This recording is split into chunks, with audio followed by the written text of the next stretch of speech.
Arnold Schwarzenegger is used to blowing things up aliens, the T-1000, state budgets.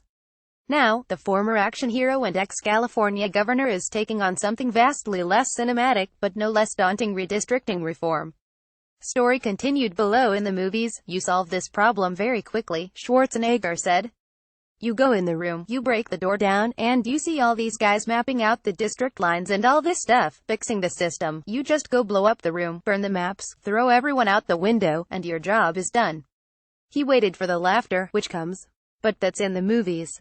Some days Schwarzenegger, who at 69 still cuts an imposing figure, poses for photos with people who've gotten his face tattooed on their arms. Some days, he meets with lawyers and hashes out legal strategy for the Supreme Court case coming in October that could lead to the end of partisan redistricting. Some days, those are the same day. Schwarzenegger is preparing to throw himself into a public and behind-the-scenes campaign to build momentum around what's become a defining cause of his post-gubernatorial career. He has a terminate gerrymandering crowd pack that he's pledged to match dollar for dollar. He'll be appearing at events, meeting with lawyers, having his team jump in to rewrite incomprehensible charts of the efficiency gap and other technicalities ahead of Gil v. Whitford, the Wisconsin gerrymandering challenge that Justice Ruth Bader Ginsburg, a few hours after he finished speaking, called the most important case of the Supreme Court's next term at an event at Duke Law School. Redistricting reform advocates think Anthony Kennedy, meanwhile, is looking for a way to be with them, though they're not sure. The National Democratic Redistricting Committee, led by former Attorney General Eric Holder, supports the challenge but isn't counting on it as central to its own efforts. After sitting for a short CNN interview, Schwarzenegger was feeling a little cramped. Blowing through the equipment and the TV makeup perched on a chair, he commandeered an empty committee room in the Rayburn building, where most senior House members have their offices. He looked up, impatient for his next interview to get started already. "Where is your machine?" said the man perhaps most famous for playing a machine from the future. "Go get your machine. I wish we could do like John Travolta with Saturday Night Fever, where he starts dancing. He's disco dancing, and then all of a sudden, within 1 year, you have a million more discotheques all over the world," Schwarzenegger told me for Politico's Off-Message podcast, once the machine actually 2 microphones and a digital recorder was set up. You wish that you could do the same thing with the environmental issues or in the redistricting or good government practice.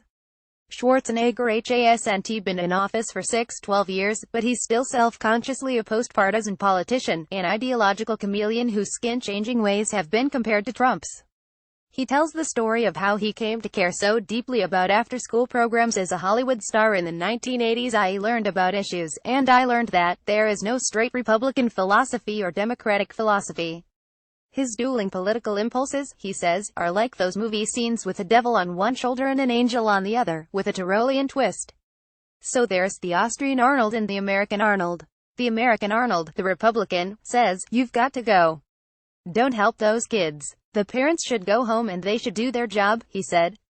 So then it's the other Arnold, the Austrian Arnold, that says, no, that's not the way we would do it over there.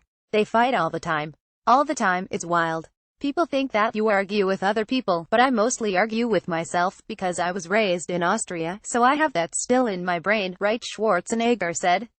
"And in my mind. And then it was recreated over here. That's why I always say, born in Austria, made in America." Click here to subscribe for the full episode to hear Schwarzenegger speak on all of this, plus his thoughts on how Hollywood can take on Trump, fears Republicans will lose a generation of young people, and how what he saw in the fitness movement informs his sense of the long game in politics. Schwarzenegger draws a straight line between the election reforms he oversaw in California, the redistricting commission and the open, top-wash jungle primary system, and what's happened since. "No better example," he said, "than the 8 Republicans in Sacramento who voted last week to expand the landmark global warming law had originally signed in 2006 with only Democratic support." He has 5 movies, including The Legend of Conan, at some stage of production, but Schwarzenegger's committed enough that he flew to Washington to see the California Redistricting Commission get a Harvard Kennedy School Award. For a full 2 hours on Friday afternoon, surrounded by Hill interns lured by the promise of free sandwiches, he sat in the front row, most of the time trying to look like he was paying attention to a panel discussion that nearly had even the participants nodding off. It's still a little crazy that the man famous for "I'll be back and it's not a tumor" was the governor of California for 7 years, longer than George W. Bush had the job in Texas. It's also a little crazy that he's gotten used to not knowing whether he'll wake up in the morning to a new attack from President Donald Trump, whose reality TV show he hosted for one disappointing season. I think he maybe sees me on the same level, or he feels threatened by that. I could not even tell you, Schwarzenegger said when I asked him why he seems to get so deeply under Trump's skin. We've got to support the president, and I wanted to be supportive of him, and then, all of a sudden, he started talking about me at the prayer breakfast, about my ratings.